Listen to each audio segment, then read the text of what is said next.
Radio is scripted now. We just come up with it. We don't use computers. We don't rehearse. We're going to talk about this next. We're going to talk about them. We're going to talk about the Bulls. And then we're going to have Brad Bigson. And then we're going to have all this. No.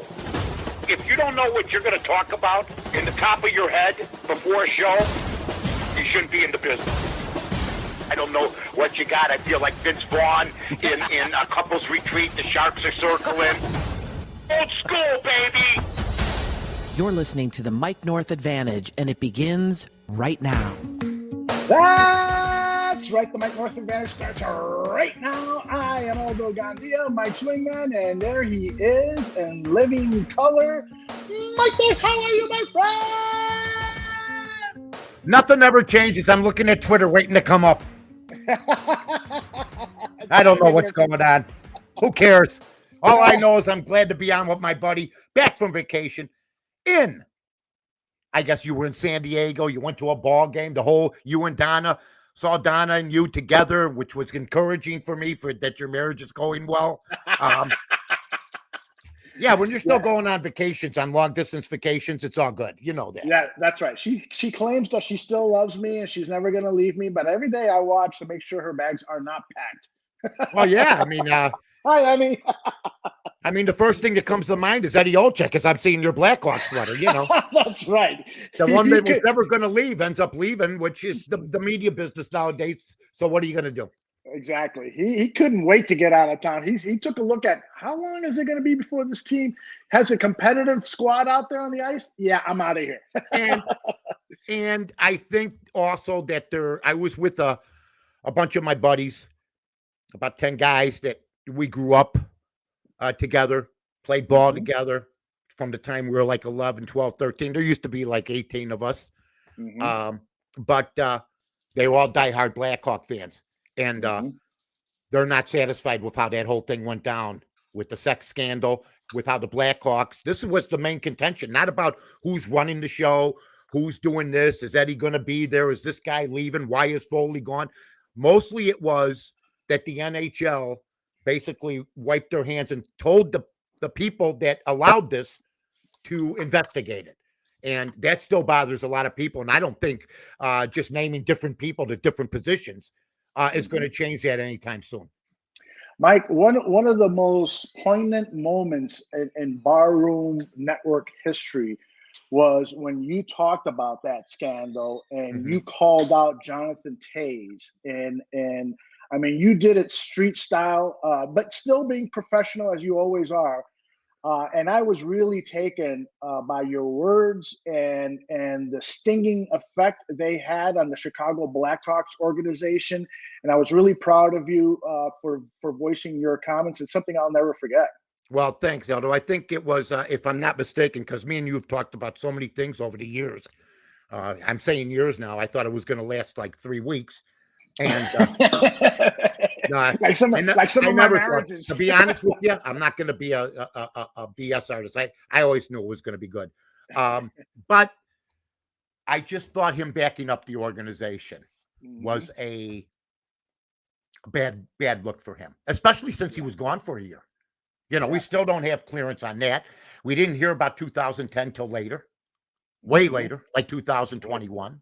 So there's people out of jobs, you know, and even the owner is gone, you know.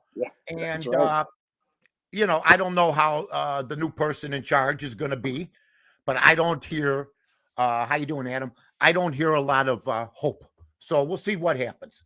You know what I mean? We'll see what happens, but they're trying to, basically in the NBA, I think they would have lost their ownership. That's just my opinion. I agree with hockey, you. I mean, how do you tell them in hockey? You know, well, you tell them, hey, you screwed up. Yeah. That's it. You had a good run. Yep. But they still got the ownership. So, and Mike, very Catholic of them. Yeah, exactly. Mike, you and I have had. I'm going to speculate here, but you and I have had this a similar relationship with the Blackhawks over the decades that we've been following them. I mean, it's been tumultuous because sometimes they put a product out on the ice that was pathetic. I mean, I remember going to the Chicago Stadium and later the United Center when there were just a handful of fans out there, and they were moaning and groaning. I go to the washroom to take a leak, and there people are just saying, "I don't know how much longer I can take this." It was just been pathetic, and yet we've stuck with the product because the game of hockey is so great. Well, we really didn't stick with the product. We left the product. We leave the Bears product if it's bad, which might happen this year. Yeah. Not everybody's going to watch every game unless there's a surprise. The same goes. The White Sox are being watched, but they're the ones that get the beating. When I'm watching the Chicago Cubs team with Tom Ricketts, who's a billionaire, who walks down that Clark Street neighborhood and says, "Look at what I did," and then he walks inside the ballpark and puts a product out there while charging second or third or fourth highest prices in Major League Baseball that's not redeemable, and that prices should be dropped at this time because they are portraying a Major League Baseball team. They are not, as a whole, a Major League Baseball team yet. Now, maybe they come together in a couple years, but I see pitchers that are 2 years away, like Thompson, like Steele. I watch the games. I'm the same as I've always been since I've been 10 years old. So you can't buffalo me. I watch the games. You know, they got Wisdom, a third baseman. He's a minor leaguer, really, but he's a minor leaguer that can hit homers. You know, you got Schwindel. You got Ortega. I like some of these guys. Morel. I don't want to hear about him hugging everybody and how it's actually in this day and age. They're saying, you know, the scouting report has them telling the players he may hug you. You know what? Get off that. I don't want a player on my team hugging everybody. I'm sorry. I don't want a player on my team joking around after a home run. We're down 9-2. Okay? I'm old school. Okay? He's probably going to be a very good ball player. Knock it off. Okay? And when that's the main crux of the announcing duo of whatever his name is, Booger and Deshays, or, you know, one of those guys. I mean, when they're talking about that, they know they got a bad product. Yeah, you are so right. Mike, I'm going to give you one more compliment, and I promise it'll be the last one. Why would it be the last? We're only in the first 10 minutes. You have been posting these outstanding videos of you walking the dog early in the morning and then giving your White Sox report. So it's you and Lotto and your cameraman, producer, BB North. But you're the star of the show as you look into the camera and you spill out your most passionate thoughts on the Chicago White Sox. And you really let Tony La Russa have one. And since then, this team is on a roll. Yeah, we're 11-7. And I say we're, okay? Because if I don't get some write-in manager of the year votes and we win this whole thing, because I see, and we've talked about it, very much impatient White Sox fans. But I always believe timing's everything. And if you keep saying every day, La Russa's this, La Russa's that, or if you keep saying trade Lurie Garcia, he better be in the package for Soto, that's ridiculous, because the most ridiculous part of that statement is Soto would actually come here. Maybe he will, but right now I don't know. So to put it all in a nutshell, I was walking the dog one day, and what happens is BB says to me, "Why are you walking so fast?" And I do walk ahead of BB, and I've heard from a couple of the ladies in the neighborhood, "Why does she walk behind you?" Because of the war on men, you know. I go, "Where are your husbands? Where are your husbands?" They go, "Dead." I go, "Okay." I'm walking ahead, and BB tells him, No. I'm walking ahead because Lotto will, if he sees me walking ahead, he wants to walk quicker. He wants to be my mom. So I walk behind. Plus, once in a while, he gets a little rambunctious when he sees another dog or something, and I don't want to get tangled up. Okay? So I understand all that. And I'm walking ahead, and as I'm walking ahead of her, I'm thinking about watching that last game. And this was right before the San Francisco series. Okay. And I said, B, you got the phone with you? She goes, yeah. I go, I gotta say something. I said, listen, I like, well, what do you want to do? I said, just give me, I'll walk up with Lotto because people love Lotto. They want to see how he's grown. Indeed. He could run for mayor of Del Webb right now here in Huntley if he wanted. He's known as the first person basically ever raised in Del Webb because everybody's 55 and over. They're not first animal. Yeah. Most of the animals are shelter dogs here too, or older dogs. So we're walking. I go, just started. I want to just speak my mind off the top of my head about the White Sox. And man, it trended. I got like 22,000 trends because I think I spoke for everybody. And I don't talk about it every day. Yeah. We got to trade Lurie Garcia. We got to get rid of Tony La Russa. That sounds ridiculous because most of the people, like I've said, wanted to get rid of, didn't want Tony La Russa, wanted AJ Hinch. And he's just a mess as a manager because he doesn't have the buzzers anymore. It's the truth. He fixed the baseball games, and he's more the manager that was in Arizona. Right. So he has no clue what he's doing. He stayed in the dugout. He's not as involved as Tony La Russa. He was the right selection, but people still want him fired when there's 70 games left. So I let it all off my chest about La Russa, though. Yeah. Said, what are you doing? Yeah. Tip a table over. Do something. Quit being woke, really. That's what I said. Quit being woke. I love I'll tell you what I don't like. Can I tell you what I don't like? It bothers me. I'm a coach. And there were 6 years at Notre Dame that I spent at Notre Dame and Niles. And we had a button-down team. Won 20 games a year. And then we got this one really good recruit. And he wanted to wear different color shoes than the rest of the team. Okay? And you know what we did? We let him. And you know what happened? Nothing good. Okay? So I don't understand pink spikes. I don't understand red spikes. I don't understand not being in uniform if you're Eli Jimenez. I don't. But that's Tony La Russa's deal. I mean, he wears a red belt. I mean, what are you? Oh, he's superstitious. Oh, every ball player is superstitious. BB says there's nothing wrong with it. It's probably a symbolism. I go, every ball player's got something. Maybe one ball player would like to put gum on top of his hat because that's when the day he made it, they put gum on his hat to the major leagues. But you can't. I see the Yankees. They're buttoned down. Every button to the top. Everybody's spanking, looking the same. You know what? It's called a uniform. And when I see Moncada, yellow spikes. You know what I'm saying? I just don't like it. People can go with it. It probably doesn't matter to me. It's very petty, but that's just me. And I don't think Tony La Russa would have done that 15 years ago. But things have changed. Yeah.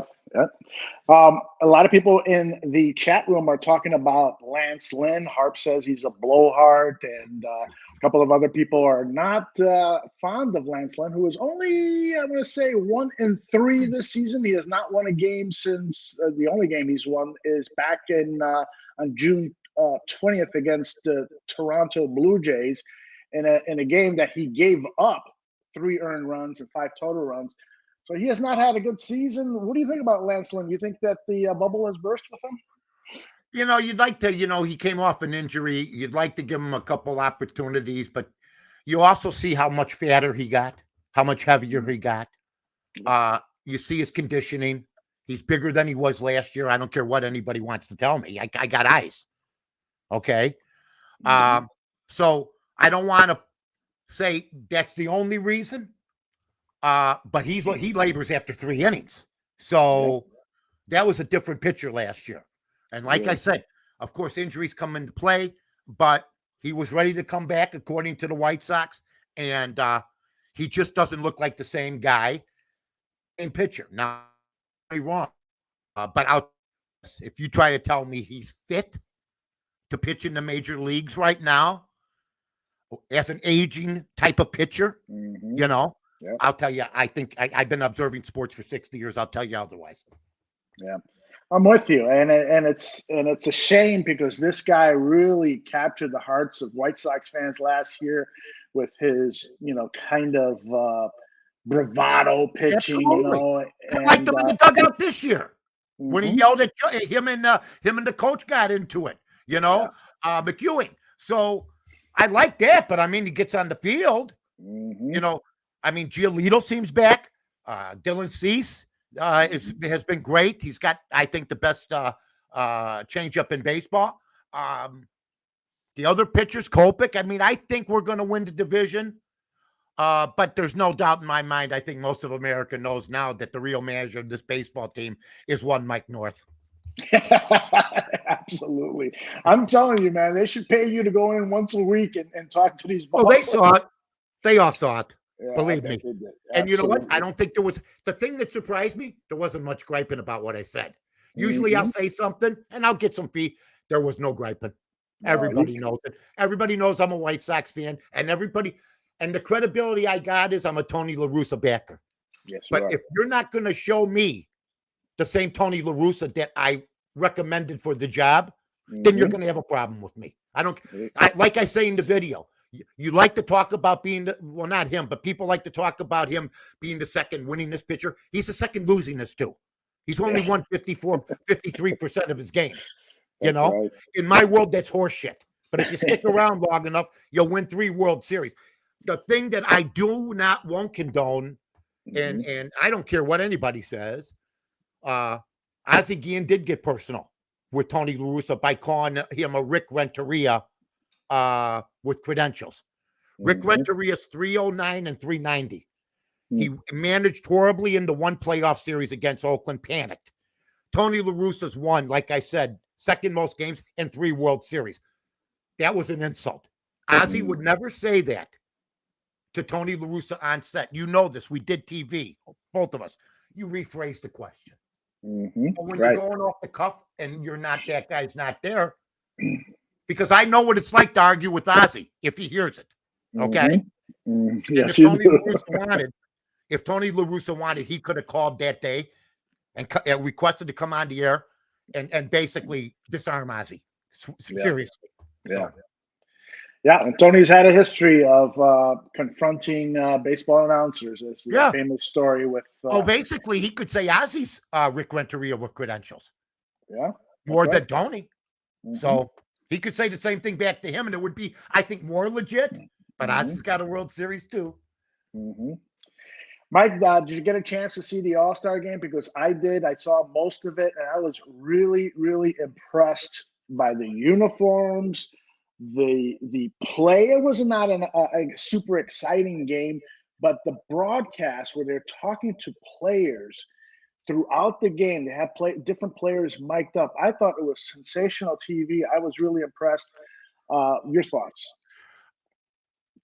I guess in the ratings, they didn't do all that well in some demographics. You're right. I didn't watch it. I watched the Dana Andrews movie on TCM, but I did watch the introductions.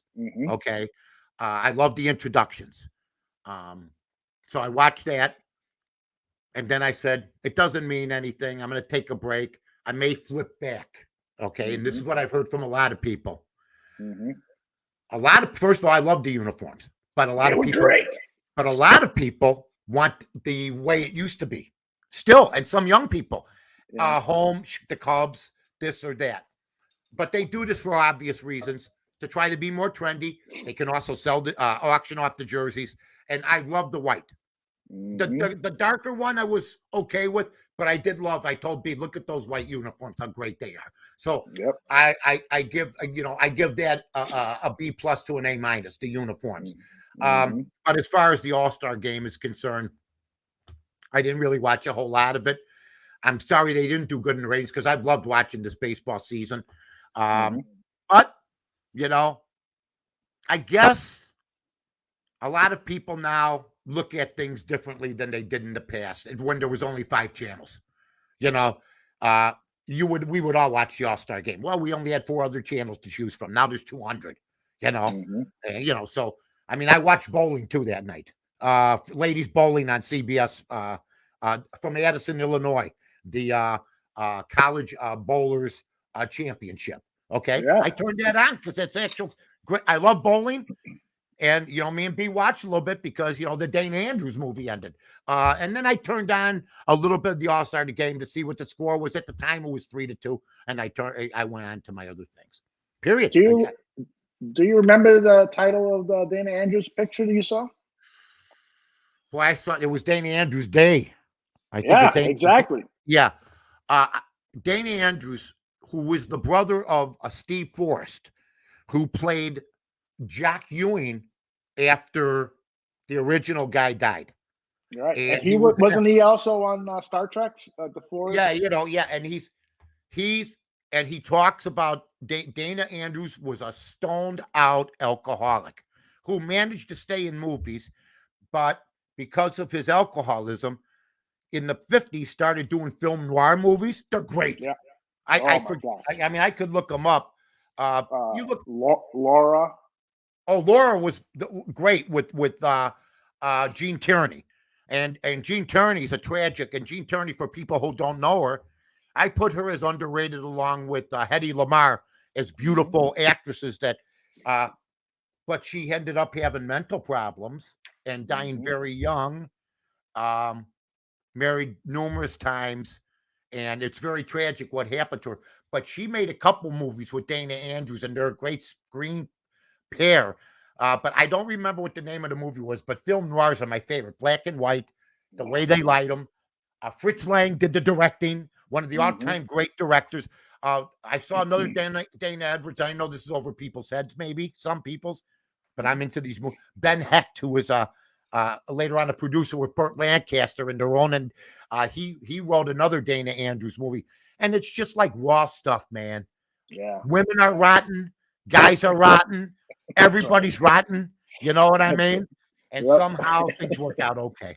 Yeah, Dana Andrews is one of those great film noir actors. He had the face and the mannerisms perfect for that. And he looks good in a fedora. Yeah, it looks great. So watch on TCM, Turner Classic Movies, every Friday night at 11 p.m. And then they replay the movie 9 a.m. on Sunday mornings. Noir Alley with Eddie Muller. Eddie Muller. Yeah. Nobody's better at describing the film noir and setting it up than Eddie Muller. He really is fantastic. And I remember tweeting one thing towards to Eddie. And I said, hey, I just saw your setup with Robert Ryan. I think Matt Dillon, the current Matt Dillon, is sort of like a Robert Ryan, tall. Okay, yeah. Got he's Irish. He's got the look. And I really didn't get as favorable a response as I thought. That's funny. But I do like him. He didn't find the connection. All right, let's talk about the Chicago Bears, because what's the connection there between you as a fan and this team? Do you have any expectations that they can finish with a better one-loss record than they did last season? I hope the kid can surprise us. I keep hearing they have nobody. I keep hearing 85% of the people are taking the under 6.5. I wouldn't bet it, but the under. I would never bet the under, because just maybe Aaron Rodgers has trouble without Devontae Adams. That one guy can hurt you. Yep. I mean, that kid was a stud, and he went to Oakland, and Oakland's going to be better, and I can't believe Green Bay is going to be better. Detroit, still, I don't see it. And then I got other teams, Detroit, Green Bay, Minnesota. Look out for them a little bit. But I really, Eldo, I think if they could win 7 games, I won't be happy. But I think a lot's going to depend, and this is the truth. I think Bear fans are going to be watching 2 teams this year. They're watching the Bears and they're watching Pittsburgh. I was there. I was there when Ditka left the Bears. People split time between New Orleans and the Bears. It didn't turn out good for New Orleans, and many of us quickly came back to the Bears. We admit it, but I Mhm. never left the Bears. I watched both. And I think that's what's going to happen this year, which is going to be for a fun football season. I want them both to win. I Yeah. do, but I think, he doesn't have enough around him. That's not the narration I want to hear.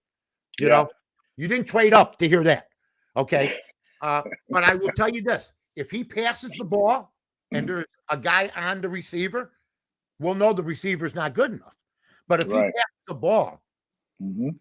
and the guy's got wide open and it goes 10 yards over his head, we'll know it's him. Yep. I'm not stupid. I'll know when it's his fault. I think you're not. I don't think most of the will not. I've watched so many bad quarterbacks and only a few good ones. And they all of a sudden he doesn't have anybody around him. Well, you know how to know something? He didn't have a good first year. I think the thing that he's got it, hopefully curtail, is the fumble. Mhm. If you fumble 12 times and you only played 10 games, that's not going to last long. It's not. So hopefully they'll both do well. I mean, there's nothing I can do about the fact they still want Mitch with the Bears. Nothing I can do. I'm done arguing about him. He's the starter for the Steelers, Fields starter for the Bears, and the comparisons will start to go, period. Yeah. I think you're right. And when it comes to Justin Fields, he's got to secure the ball. He's got to be more accurate with his passing. Right. That's going to be a big determination. If Mooney is open by 10 yards, Mhm. and he throws a ball right to Mooney, I'll go, yeah. But if he's open by 10 yards and he throws the ball behind him and he's wide open, we're going to know whose fault that is. Bell tried to say, well, Mooney probably went the wrong way. No, that's not cut and dry. If there's miscommunication, that's on both of them too. So I'm going to be fair with the kid. That's the only way I know how to be. I'm not going to beat up the kid because the Bears were foolish enough to get rid of Mitch. That's my opinion. Because this kid, you want to support him. You want to support him. That doesn't mean you have to be happy. You live in the greatest country on earth. Ask everybody if they're completely happy with the greatest country on earth. They'll tell you absolutely not. That doesn't mean I didn't put on an army helmet to go kill people for this if I was told to. So that's my argument to anybody else. I love this country very much. I get aggravated at times. I don't say too much, but I'll tell you this. It's still the greatest country on earth, in my opinion, and I love the Bears. So I want them to succeed. Harp says put the that patriotic thing in there. Did you see that? Yeah, I saw that. I was going I try to disarm people, but you can't. Harp says it's a development season, bunch of cast-offs and one-season players. His eyes are going to be on head coach Matt Eberflus and the new offensive coordinator, the guy they got from Green Bay, Luke Getsy. I think that's a good way to look at it. Evaluate the coaching. But a lot of times when you evaluate coaching, you're evaluating the one-loss record. Of course. And also, I would also say this. Their defense could be a surprise. I mean, yes. They lost Khalil Mack, right? Okay, bye-bye. To me, you had 1-2 great games, and the rest were serviceable. For the money that you made, shame on you. Good luck. Have a good time. Robert Quinn is still on the team, isn't he? Or is he gone? Yes, he is. No, he's still with the team. All right. Rokan, is he still on the team? Yes, he is. Is that useless safety we have? He's still on the team? Eddie Jackson. Yes. The man that should have a red cape going Olay. That's him, yes. But if they all play up the capabilities, I think their defense can play with teams. So here's what we need to help Justin Fields. Short field, turnovers, and 3 and outs. Or maybe not extended drives. The Bears, even with their great defenses. I remember Mitch got blamed that one year. He was 4-1 when he came back. They lost the Detroit game to defense. There was like a 15-play drive all the way down the field. Mitch was on the sidelines going, what the hell's going on? So the defense, I think, could set the tone and hopefully set Fields on the short field. Mike, I could not say it better myself. You're absolutely right. Really, if this team is going to get close at all to having a winning record, it's going to be the defense. It's going to be the defense creating turnovers, getting the Bears offense the ball, with a half field to work, relying on the running game a lot more. Don't rely on Justin Fields to throw the ball 30, 40 times.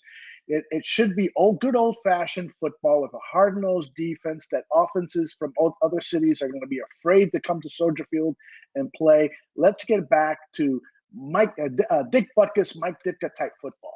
Well, I don't think they're going to be afraid this year to come into Soldier Field. I think they probably, most of the teams, put a W down. That's no different than going to Wrigley Field now.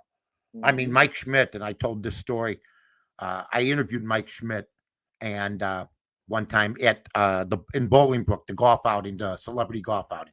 Mm-hmm. It was an honor, and we got on a couple of things. First, his dad was very tough on him.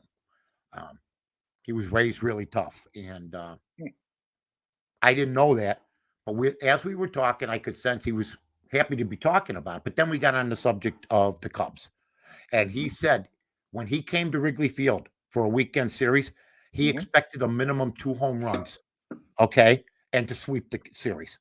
That's how I think teams don't fear the Bears, or they don't fear the Cubs, because that's what's happening now. The Cubs have one of the worst home records. I think they're 17-31 or 18-31 or 18-32 for Wrigley Field. It's just a pitiful product. So they put W's down, and as we see, Mike Schmidt in 130 games hit 50 home runs at Wrigley Field.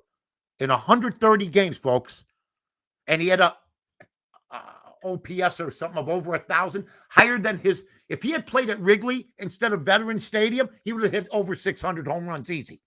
But he played in that huge field with AstroTurf. He had to play third with AstroTurf, and he still hit these home runs. So I think that's how teams played in '85. They cried when they wept openly in their locker rooms when they saw that they were playing the Bears. Big difference right now. Yeah, I agree with that. I agree. And you brought up that thought in my mind about playing third base with that AstroTurf. That was like being in front of a firing squad. It's like, what? And yet, he's one of the great third basemen he is the greatest third baseman. They could talk about Brooks Robinson all they want. I see third basemen now make plays they would have never made back then. This guy LeMahieu on the Yankees. I watch the Yankees. I watch everything. I live in a house and look out the window once in a while. This guy LeMahieu I think the one play that they make so easy now that they could never make 40 years ago was the ball that's hitting foul territory, the ground ball. Mm-hmm. They catch it with the backhand and just flick it to first base, and the guy catches it like this. Mm-hmm. It was tough to make those plays back then. So, playing on AstroTurf had to be crazy. Yep. A few more football items here that I want to share with you. Notorious TBG wonders if Robert Quinn will still be wearing a Bears uniform in September. And my thoughts are that I think the Bears are going to try to hold on to him close to that trading deadline and then try to make a deal with one of those desperate teams that can make the playoffs, but they need a pass rusher. Like Von Miller was traded in the middle of last season for 2 draft picks, a second and a third. If the Bears can get that in October, that would be a good deal. The only difference I would say between him and Von Miller, it's an every year thing. Mm-hmm. Robert Quinn had a terrible year one year, and it was in a free agent year. And I don't want anybody telling me your past doesn't matter when new contracts come. They look at everything. Von Miller is just a completely different, but I'm not taking anything away from Robert Quinn. He was a pleasant surprise. I think the question is, will he do it again? And when he came to a new circumstance, it was a year to try to get used to it. And if you only get a second and third round for Von Miller, as good as Quinn had last year, what can you get for him? Maybe a fifth rounder. But if the Bears want to do that, go ahead. But once again, I can't believe all our teams are so pathetic, and the only team that catches heat is the one that's got a shot to win, the Chicago White Sox. Mm-hmm. Yeah, how about that? Isn't that wild? I want you to react to Alan's thought here. He says the Steelers will look for every excuse to start their first-round draft pick, Puck, at the quarterback. And if Trubisky throws for 300 yards and 1 touchdown but loses those first 2 games, they will pull him. What do you think about that? I don't think so. But I will tell you this. If after 8 games which will surprise me if this happens. It happens. Not that this can't happen, but Kenny Pickett. Let's talk about him. He was there at 20. Okay, there's a reason he wasn't there at 19. Okay, or 18 or 17. And from what I understand, after 20, if the Steelers didn't take him, he might not have gone until the 39th or 40th pick. So I'm trying to figure out when he became Joe Namath. Okay, I saw what he did, and there's no doubt in my mind that. But you know what? He's unproven. They made the playoffs, though, with Ben Roethlisberger averaging 6 yards a pass last year. 6 yards. Excellent coaching, good offensive line, kept the guys off him, still knew how to play the game. I'll be stunned if Pickett starts this year. I know there's rumors in Pittsburgh, because I'm following that he may start out on the third team. So we'll see what happens. Yeah. I think, the only way Pickett sees the field is if he has an outstanding training camp. Yep. And Mitch falters. I fully expect the Steelers to be fully committed to Mitchell Trubisky because they believe that their chances of making the playoffs are much better with the experienced quarterback, Mitchell Trubisky, than a rookie quarterback who was drafted late in the first round. I'm with you on that. Well, here's what I'd say, Eld. Man, we're on our game. It's like riding a bike. I hopped on a bike the other day. Actually, I balanced it for 10 feet. And I was surprised before I had to put my foot down because I didn't think I had it in me anymore. You didn't do it, Joe Biden? No, but I did shake hands with the air. And I could only wish I wasn't really handcuffed and invisibly handcuffed in my lifetime. It hurts. Just being honest. I never went like this when I was handcuffed and looked at everybody and then waved. I never did it, but it's a phenomenon. Anyway, I'm going to say this about Mitch. If the Bears in 85 were 1-3 in preseason, okay, they looked absolutely horrendous. And then they turned it on. Chris Watch said electric bike. Unfortunately not. The last time I steered like this, I was 11. Anyway. But for the first 10 feet, I was as smooth as Evel Knievel. I'm going to tell you something. I don't care what Mitch does in preseason. They got the steal of a lifetime for $7 million when other teams are offering guys who are maybe in jail, $250 million, and they got a steal. Now, here's what happens. I think Pickett plays. I don't know if Pickett plays right away if Mitch gets hurt in the first game, heaven forbid. I think the other guy would play. I don't think Pickett's ready yet. I just don't think you could throw him in there because look what happened to Justin Fields last year. If you got other guys in front, and Mitch Trubisky's working out with them. Mitch Trubisky says, come on. What a teammate. What a teammate. He's always been a great teammate. Yeah. I mean, what a teammate. Come on. We're hearing other teammates say, it's not my job. Mitch Trubisky's a class act who will do well. I'm praying he does well. It's a shame some people don't want him to justify why I'll be wrong for the first time about their quarterbacks in like 2 decades since Cade McNown. First time. I'll be wrong. I was right about Cutler, right about them all. But I don't want Justin Fields to fail. But I know there are, and my guy Mac. You ever see Mac on Twitter? I did his podcast. Yeah. I told him, I says, I'm looking for. I said, you know what I'm looking for, Mac? He goes, what, Mike? Because Mac's a public league guy. We get along. He goes, I'm looking for the first black guy to say he wants Trubisky over Fields. You know what he told me? You ain't going to find that. So I know what it's about. And you know what? That's fine. But you better perform because at the end of the day, you know who'll be the first to turn on him? The brothers. Let's go. Well, we could spend an hour and a half talking about that subject right there alone. Oh my God. No, we can't. I can't. Everybody's crazy. You know what? I pulled the shades. Hilarious. I pulled the shades. They go, why are you pulling the shades? It's not sunny out. I go, you still don't get it. I stay in the house and watch TV. Harp has a question regarding Eddie Goldman, the former Chicago Bears defensive lineman who had some good seasons here with the Bears and then was signed by the Atlanta Falcons, and then he retires. He was under contract for about 2 weeks. And so Harp wants to know, what do you think that says about the Falcons? He's not the GM over there now. He's like the assistant to the GM or something. He's got some big role over there. He's brought back a lot of former Bears players to the Falcons. But what do you think that says about Ryan Pace? And what are your overall thoughts about Eddie Goldman retiring?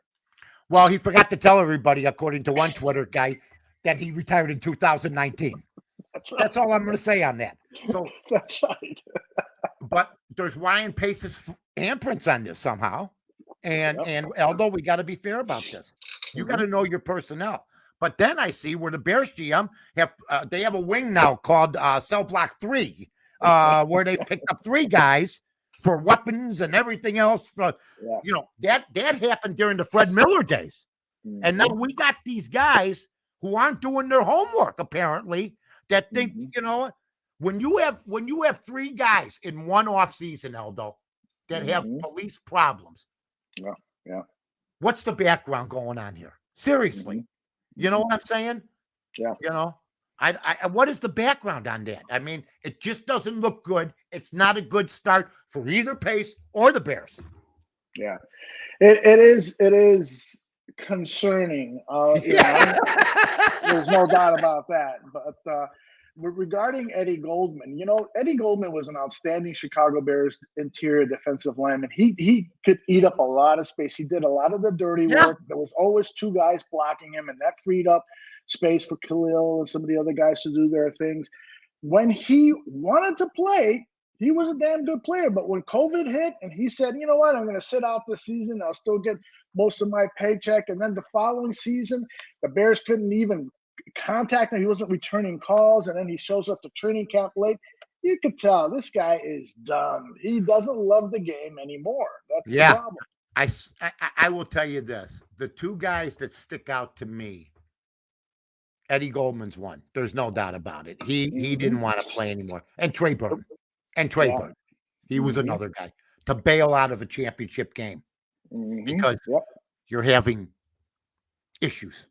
Yes. You know, I mean, you're feeling guys, a little nervous. I would never. A little nervous. You're an NFL player. You've been so okay. If you have mental problems, that's fine.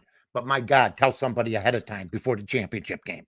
You know, I think maybe the Bears might have known some. It doesn't matter. You got to answer the bell. And I'm tired of people not answering the bell, and they can fall back on anything they want to fall back on. Everybody's supposed to accept it. Your job is to play the game of football. It's a job that many people would want, and for you to back out, okay, of a championship game, okay.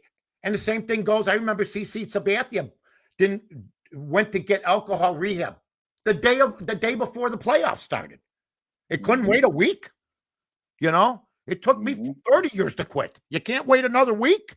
So I just see things like that, and it bothers me a little bit. It just as a person, and everybody's got problems. You don't think you think 53 football players? You think that guy is the only guy that has problems? They all got problems. Everybody's got problems. You got to battle through it. A lot of times you do. I mean, I remember when I played sports and I had a mental problem or something. I'd do a shot of whiskey and then get out there and play. You got to play. I played a lot of you know, we had a bad day at the cash register. I got to go play softball now, you know. You got that. You know, maybe the day didn't go as good as you thought. Maybe you got to weave through prayer. I mean, you know, you're hungover. You know, you play. That's your job. That's what you get paid to do. And now we hear excuses for not playing. I'm tired of it. I really am. I mean, you expect your guys to play. You know, you expected back in the day every player to play, and they usually did. And you got an all-star week now where you get a week off. A week. They used to go, we're going to have 2 all-star games and then take the midnight flight. We're playing tomorrow. Back in the day. And nobody said nothing. Now you need a week. Okay? It's all different. It really is. Let's see what the Superfans Channel 89 says. He says Pittsburgh is in that exact same position as the Bears were 3 years ago with Mitch. Great defense with a small window to capitalize. And Mitchell Trubisky, also known as the next Rex Grossman. I've never heard anybody call him that. No. I think maybe what he means there is that Rex took the Bears to the Super Bowl. Did he? I'm speculating. Yes? Yeah. Well, Yeah. Although he almost, listen, nobody even recognizes him. Rex Grossman could walk in a bar and say, you know, I won a Super Bowl. Played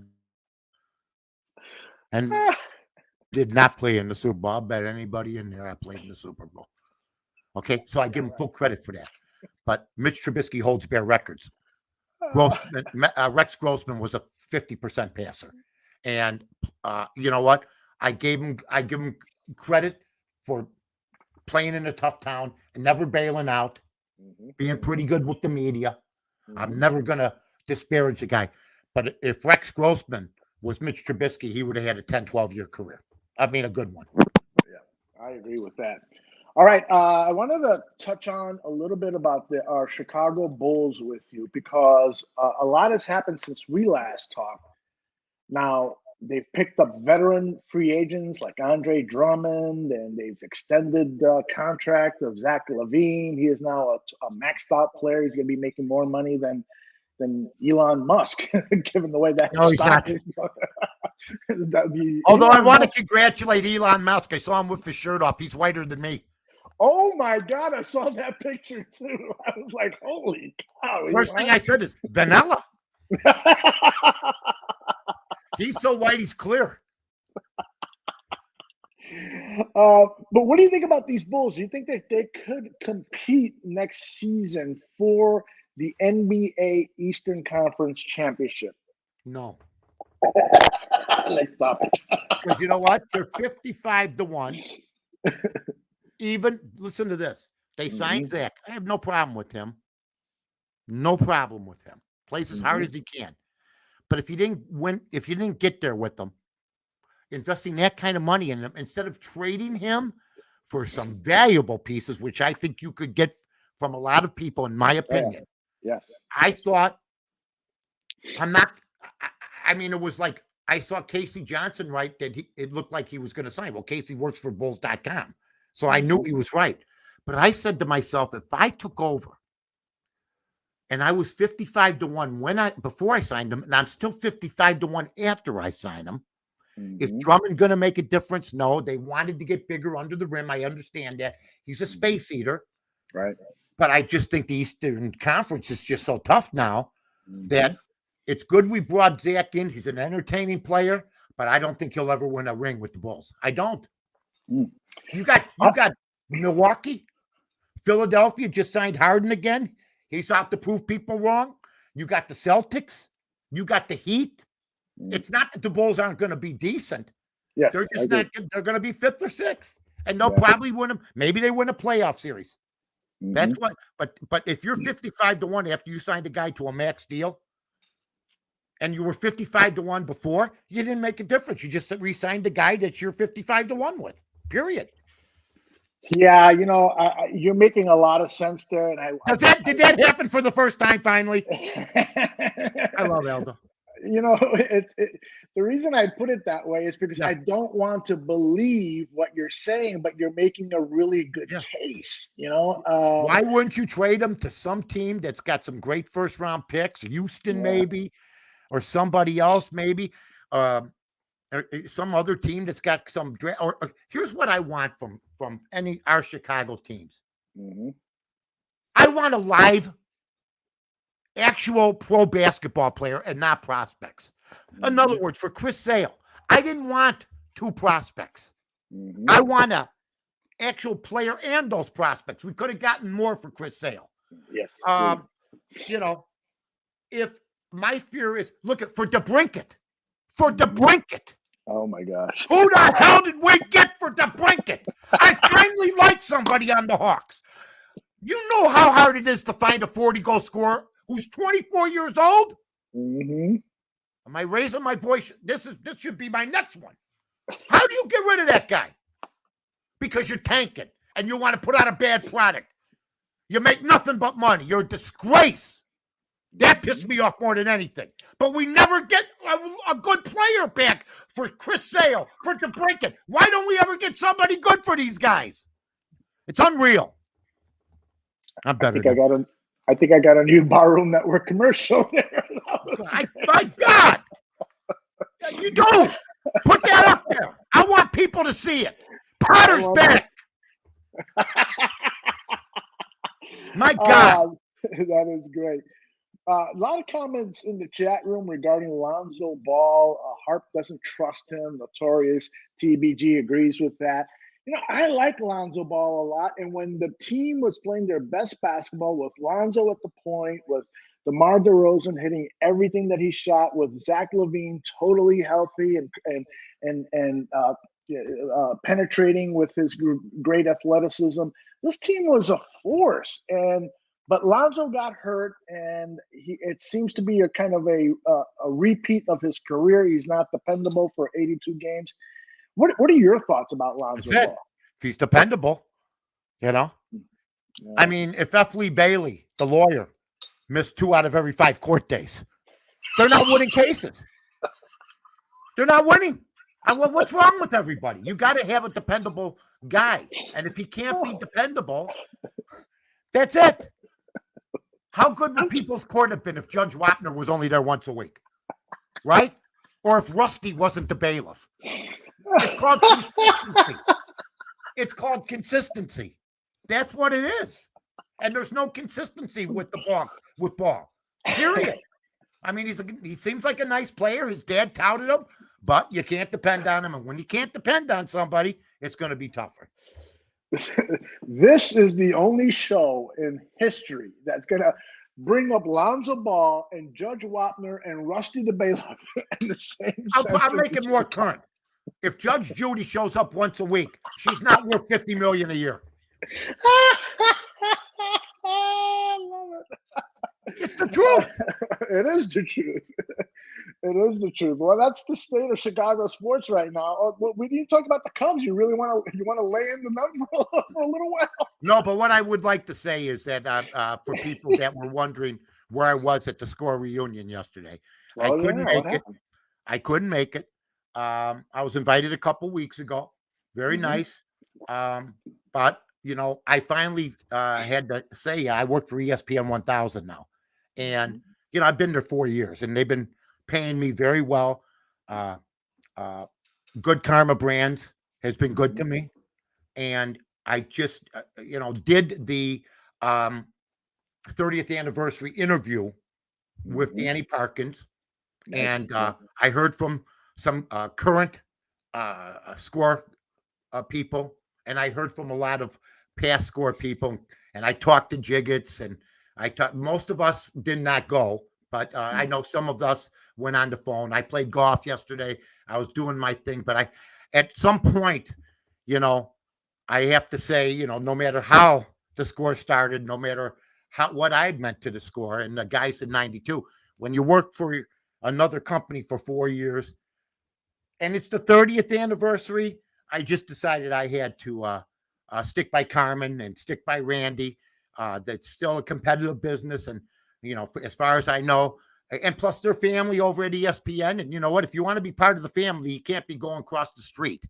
So I just want to thank everybody, though, who supported the Monsters, supported that station back then, and continues to support sports radio now in whatever format. I think that the FCC's got to loosen things up. So, people look at the FCC then by their standards, then it trickles down to the programmers, to the bosses, and then to the talent.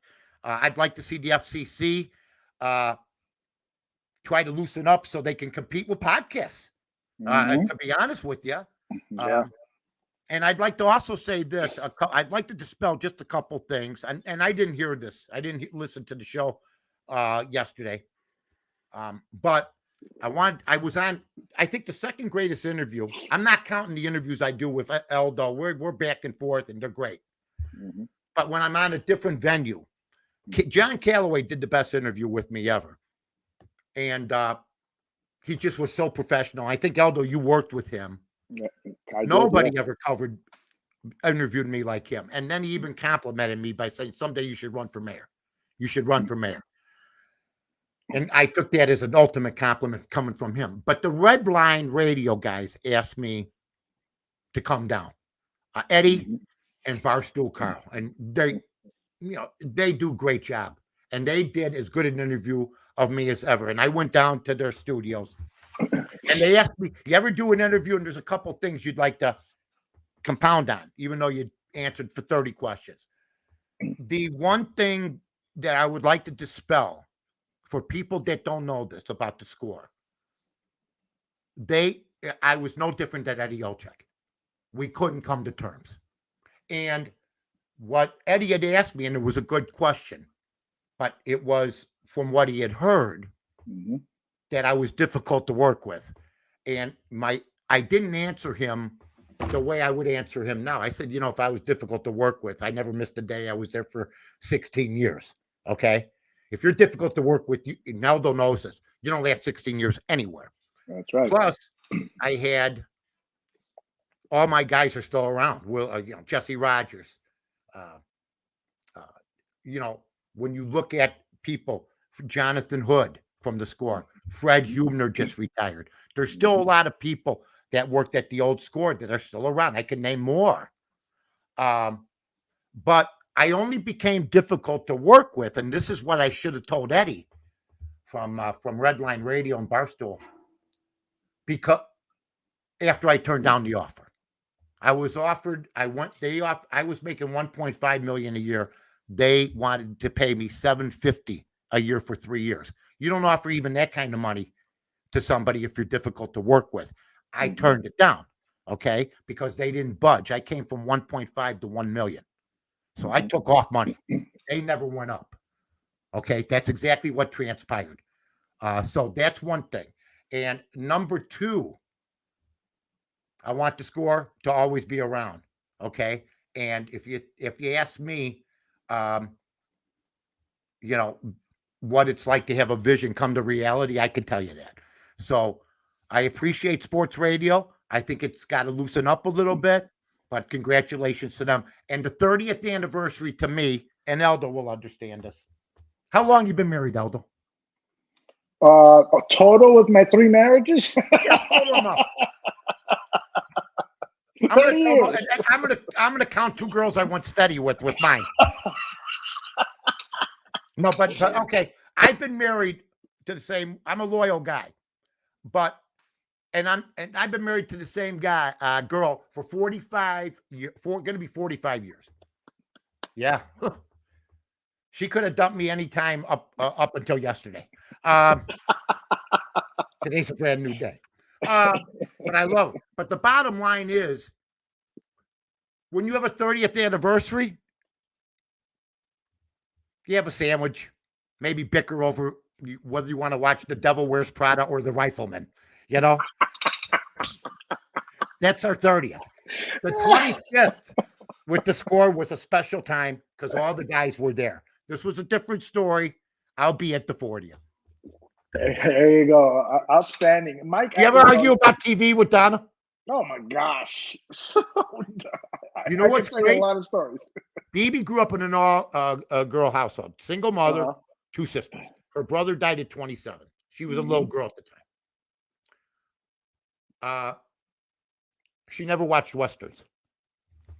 The only Western she went to see, she goes, I never watched John Wayne. I go, are you out of your mind? She goes, no, I never watched him she goes, but I did go to one of his movies. I go, which movie did you go to? She goes, Rooster Cogburn with Katharine Hepburn because she loved Katharine Hepburn. So now you got Hepburn. And if you watch Rooster Cogburn, there's an argument to be made. If you're going to argue about sequels, and maybe you and Danny Aguirre could argue about this, that sequel to True Grit was pretty damn good. Yeah, I agree. And it's never mentioned with like Godfather 1, Godfather 2, Rambo 1, Rambo 2, Jaws, it's better than Jaws 2. It's better than Hangover 2, Rooster Cogburn. But then, now I watch Westerns on the Western Channel because I'm current. You know who she loves? I'd be out. She loves Clint Walker, who Oh, John yeah. Suntra says should have been Superman, if you ever see the guy. Oh, gosh, yes. Looks exactly like him. He's a monster. And he Yeah. had the guy had a 32-inch waist, and he was like 6'7". And Chuck Yes, Connors, who I interviewed for a year and a half on the Score. So, yeah. and you know what? I want to say this too. I love working with Carmen. So Mm-hmm. that's my deal now, and they pay me good. So once again, thanks for everybody putting me in a position where I'm still doing something on a very good station. Eloquent words, Mike. That was great. And my brother contacted me around 7 a.m. yesterday. He says, "Hey, the Score is celebrating the 30th anniversary. Great stuff." And I thought to myself, do I want to listen to that? Because I'm probably going to get aggravated if they don't treat Mike with the reverential way they should, because there would be no Score Sports Radio if it wasn't for Mike North. Plain and simple. That's inarguable. It's been not only something Mike has told me, but also confirmed by people who were in control of the situation. You know who I talked to? Danny McNeil. Mm-hmm. We had a great conversation. I'm glad to see Terry was there. Mm-hmm. Good for him. Excellent. I'm glad that he's doing better, because if he's there, he's doing better. That's the hope. Talked to Jigs twice. Mm-hmm. You know. Mm-hmm. He came on, I think, by phone. He called me yesterday. He goes, "Mike, I'm going to go on by phone." I go, "Go ahead. Have the time of your life, Jigs. You deserve it." You know, Absolutely. I just can't do it right now. I can't go on the air, and I can't keep pressing that issue if I want to continue my bright future with the ESPN 1000. Yeah, that makes total sense. And you know what? I got a couple messages from a couple of the guys over there. They said the same thing. It made sense. Yeah. If anyone knows Mike North, is that he is loyal, and maybe some people would say loyal to a fault. I would not say that. I've never seen that, but maybe some people would say that. But here's the kicker to what I was going to say, is that I am so happy that Harp is saying that there were great tributes to you during the Score's 30th anniversary show. Congratulations. And so now I'm sorry that I missed it. But you know what? I'll tell you this. There's guys there that I like a lot, period. And but they understand and I don't know if I do know this. If that's what they did, that's good. And I'm glad I don't look for that. I just think the whole crew. I think it's an absolute sin. Let me just say this: that Danny Lee, for some unknown reason, Seth Mason and Danny Lee, WXRT and the Score are not in the Radio Hall of Fame. I hear you. Board it up. And that goes to all the Square medias and all the people that have held grudges on the Score to this day. Board it up. Yep. Danny Lee. There should be absolute. I think everybody at the Score that was there, salespeople, would tell you the same thing. Best boss I ever had. Had your back. Put together a sports station for $700,000. There's no sports station.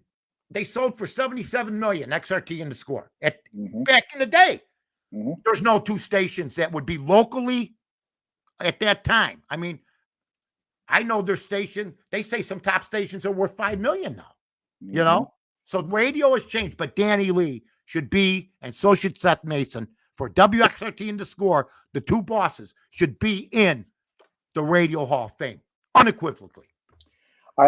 I'm so happy that you're saying that too about Mr. Lee. I mean, this guy, there should be statues of this guy. This guy is such an accomplished professional in the world of broadcasting. You want to know something? If there was a statue, I know there's a few people that would topple it. So you know what?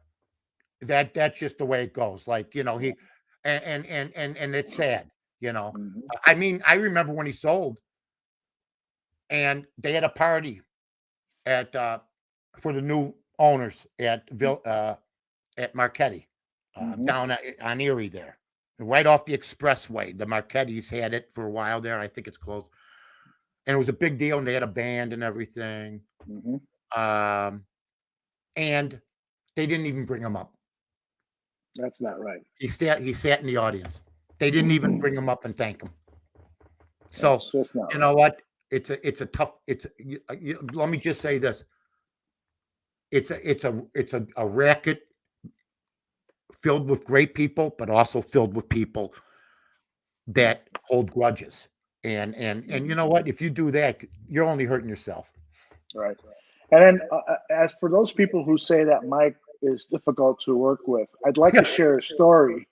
Les Grobstein, the late great Les Grobstein, he used to come here and do a show, the Grobstein Schuster Zone show, and David Schuster echoed these words. They both of those guys, and especially Les, were so complimentary about you and what you did for their careers. You brought them to the score. They said that they got a call from you and said, "Don't worry, I'm working on it. You'll," and it happened.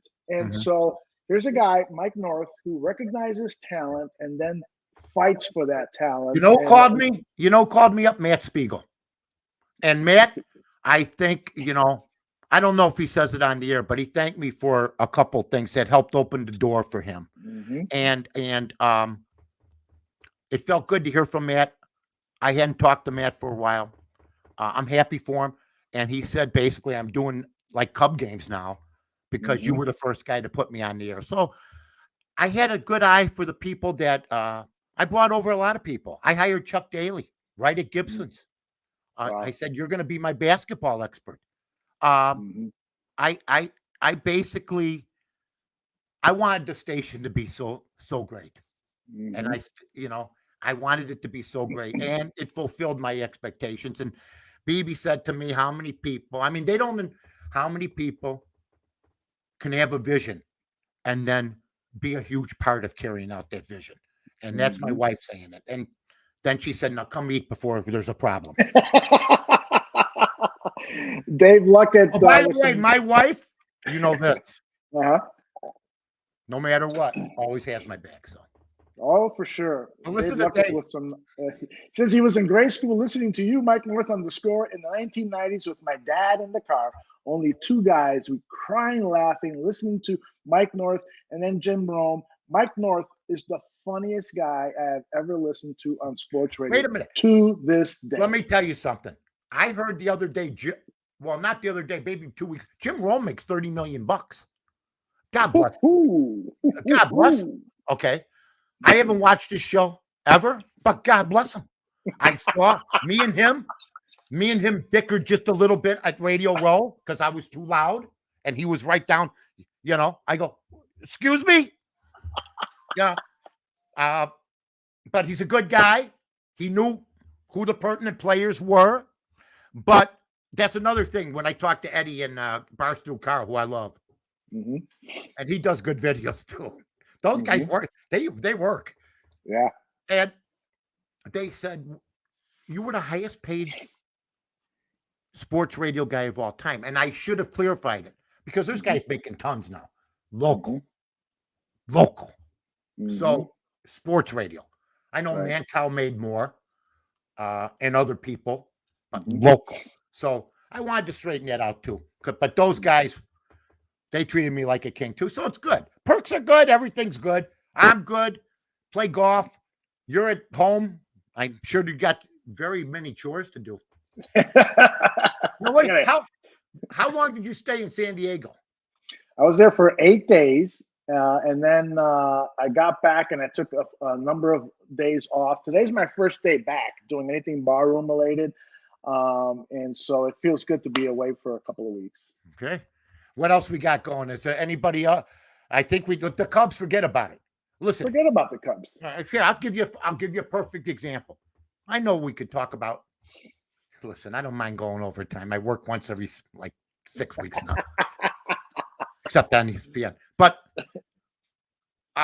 when I have over Tampa Bay, 89.5, I think they can reach that. I have under Boston, who can't beat an East Conference team at 85.5. I think I have under Detroit. The great AJ Hinch is going to give me my money for that. So I'm maybe got it. But the Cubs, 74.5 over. Man. even the best make a mistake sometime. I just thought that they lose a lot of close games. And I think they'll be winning those games in a couple years. And I hope Hoyer, I don't know who's on Tampa. I watch them every night. They're the same. They all look the same. They're like robots. They just win. They've won the division 2 years in a row. I know every Yankee. I think they got a guy named Rosarina on Tampa. Diaz. McClanahan's a great pitcher. But I should know the whole team. But they don't have any big stars. They just win. That's what I want the Cubs to become.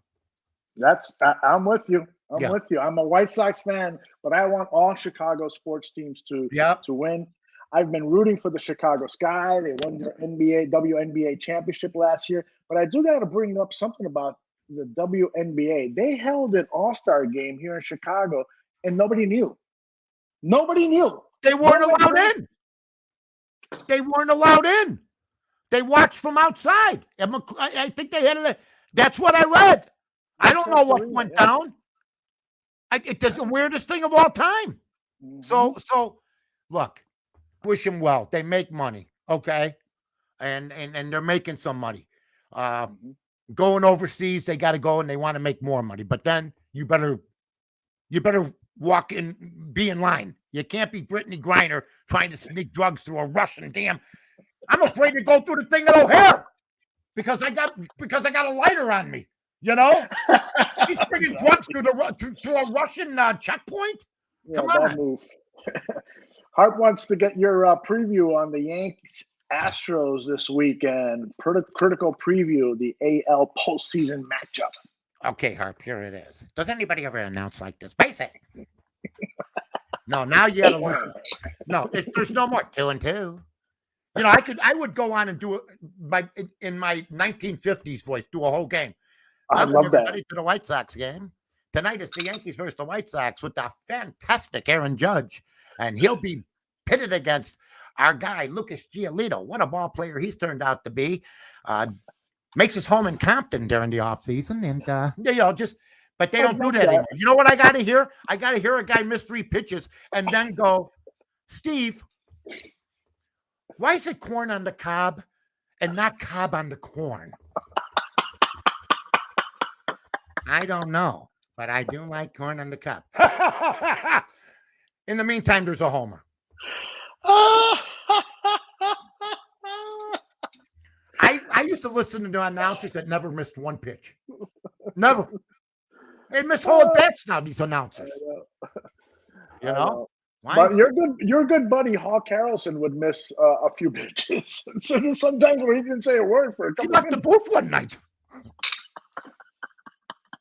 I had enough of this crap. Yeah, one of the greats, no doubt about it. Yeah, he's another guy, though. I used to get on him about it, though, and it hurts me to see. I used to go, listen, man, why don't you just say they stink? But see, he couldn't do that.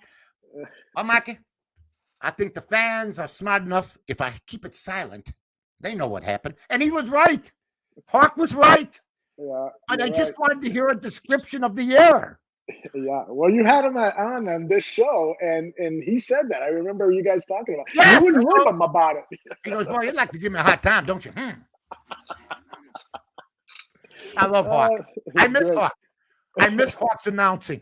I'd rather go silent than go, I'll tell you what.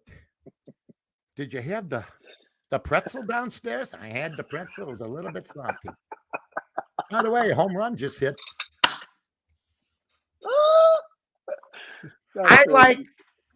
It's a great. Here, about 3 strike 2. I'll tell you what. Here's Pepito.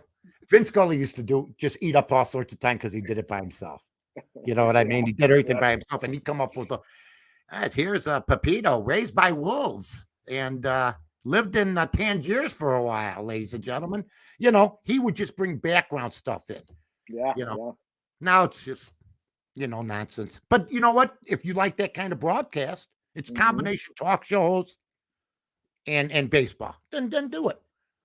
Hey, Mike, I just got a text. Somebody asked a question. Did Mike North miss the score 30th yesterday because yesterday was National Hot Dog Day? That was another reason.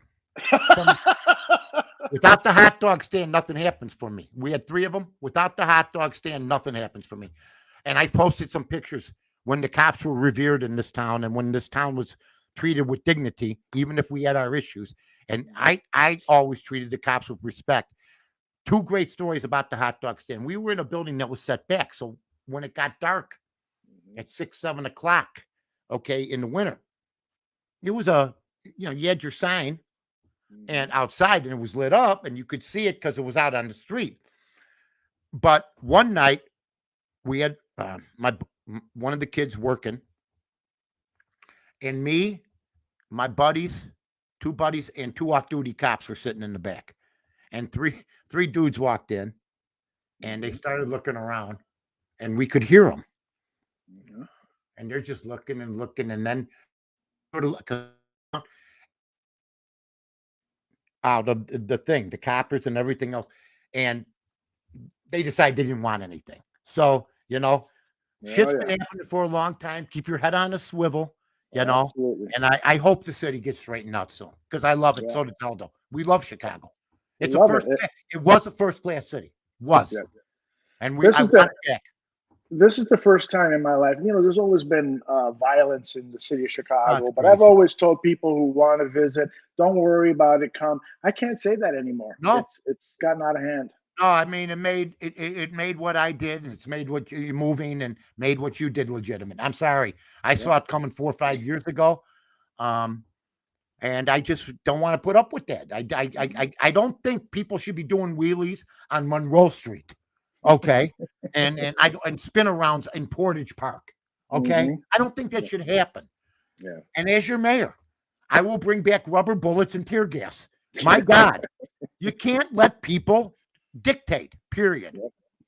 All right. We got a question here about BB's order. What's your go-to BB's order at the hot dog stand? Home cut fries. I would probably say the hot dog or the beefs. I mean, we were named the best hot dog stand in Chicago. This was before Portillo's by Rolling Stone magazine, USA Today. You have to make sure the bun's steamed, poppy seed bun. Make sure the hot dog is cooked just right.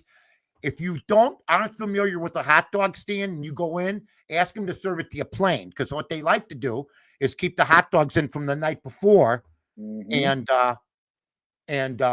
then serve it to you the next day. And if you put everything on it, you can't see it. So that's a little dip. Our beef sandwiches were good. I mean, our subs were good. We made our own soups. I mean, that was a 16-year career. I mean, even before I got into radio. So it made everything possible. Danny Lee walked in there.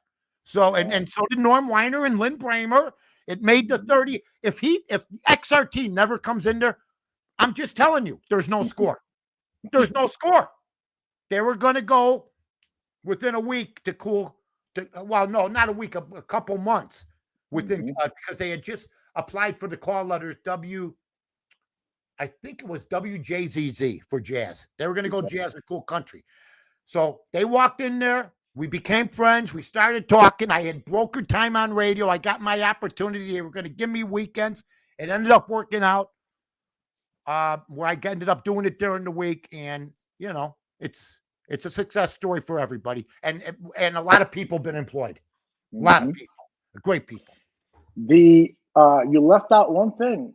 What? Weren't the cookies also acknowledged as one of the best cookies in the city of Chicago? The brownies. Best hot dogs by Rolling Stone magazine, USA Today also. And then the brownies were Pat Bruno. Where Pat Bruno worked for the Sun-Times, you knew who Pat. Well, I don't know who he is. What he would do, folks, is walk into these places. Now, he heard from somebody who wrote in, because he used to say, next in a couple weeks, we're going to do a story on brownies.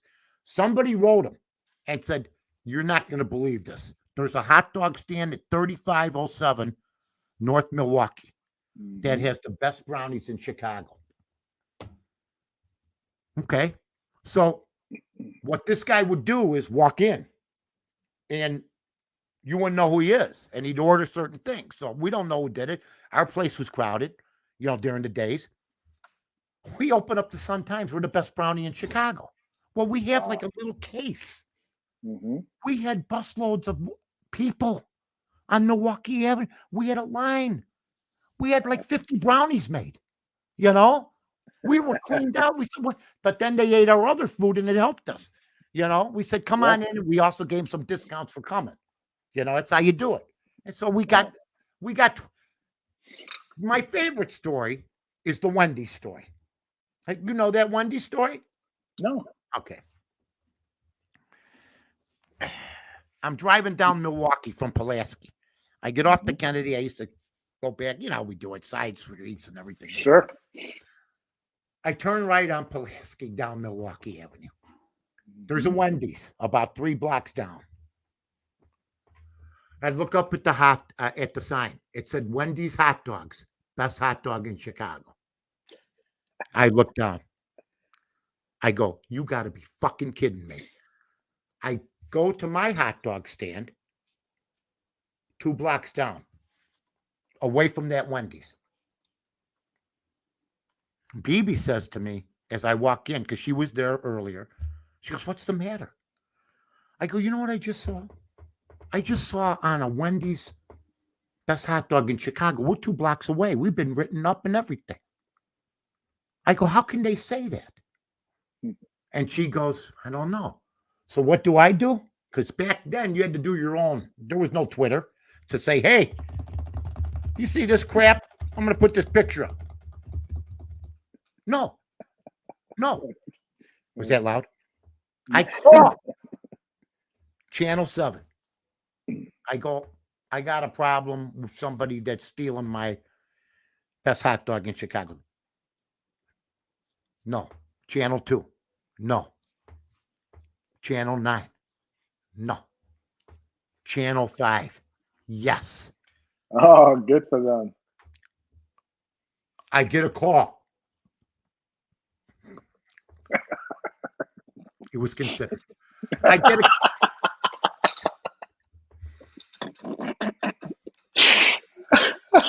call. Mike? Yeah. Is this Mike North? Now, this is 1986. I'm not in radio or nothing. Al Lerner from Channel 5. Good old Al Lerner with the mustache, yeah. Right. Was doing, at that time, street stuff. You know, like Bob Wallace used to do. Sure. It says here that you're mad about somebody saying they have a better hot dog than you. You're damn right I am, because they don't. And they put a sign up that says they do. He goes, really? I'm wondering what could we do? I go, I don't know. He goes, let me get back to you. The next day, calls me. We're coming down with the camera crew. Doesn't tell me what's going on. They go to Wendy's. They tell Wendy's to serve the people that are there their hot dog. 10 of them. 10 people are sitting in the Wendy's at the time. Around lunchtime. They eat the hot dog. He goes, now, he had to run. We're going to walk down the street with the cameras rolling. This was Ron Majors and Deborah Norville, 5 o'clock, about 5:20. Me and B are waiting. Just because this is what happened beforehand. Yeah. They walk them down. Well, we walked down then to the BBs. They walk in. On that day, our air conditioner was broken. It was about 85 degrees. Oh, no. They had just left the Wendy's. Mm-hmm. They bring in 10 people. We serve them the hot dogs. 9 said our hot dog was better. And we weren't running with no air conditioner or anything. Wow. It goes on the news that night. They fired the poor manager from Wendy's, who was from Louisville, Kentucky, and had been given, and I felt bad for that, but he agreed to do it. And there are 30, I think there was 40, 45 stores at the time, because I challenged them. This is what I do, folks. That's what I do. They had to take all their signs down that said best hot dog in Chicago. And how do you beat that? I put it up on Twitter yesterday if you want to go to North to North. A year later, it closed down. The neighborhood said no. Not a lot of people went there. People had seen it on TV. It's an Aldi's now. So the little engine that could was doing it before the little engine that could. I don't know how many people who own, but usually McDonald's and them come by places like that, and they get, because it's busy. They tried it with us, and they said the wrong thing. If they never said, and then Vienna ended up getting the deal because then Wendy switched hot dogs. Yeah. People are reacting to this in the chat. Mr. Englewood says Mike North was being petty. Ha ha ha ha. You're being petty. You don't say you're. Hey, Mr. Englewood. Okay, Mr. Englewood would understand. Well, yeah, you could say I'm being petty. You tell me you're better than me, and I challenge you. That ain't petty.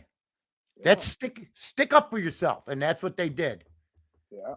Yeah, I totally agree. And the Wendy's hot dog, by the way, lasted about less than a year as a product for Wendy's. I don't think they sell those things anymore. I don't know if they still do, but it wasn't. They had a big campaign that they were just. They did. I remember. And it wasn't just for me. All the other hot dog stands that were by Wendy's. But I'm the guy that said, you know what? And if Al Lerner never calls back, it. And then we just made more business from the Wendy's closing, because people just came to BB's. Outstanding story. Yep. And a good way to close this episode of the Mike North Advantage. Mike, put it in an hour and a half. Yeah. The check's in the mail, Mike. Let me tell you something. We had the pickaxes out today. We were carving away, man. Hey, during the football season, can we be on a little more regularly if you want? You're putting it out there in front of everybody, aren't you? Of course. Such a rat sometimes. I love you. Of course.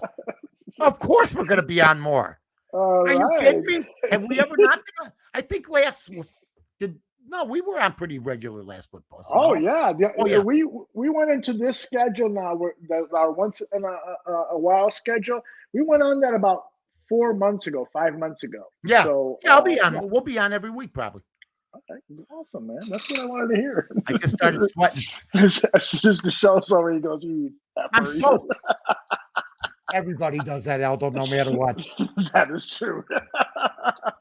All right, everybody. Thanks for watching the Mike North Advantage. My name is I love everybody. That's Mike. Follow him at North to North, and he'll let you know what else he's doing outside of the Barroom Network, which is always fun to watch. Take care, everybody.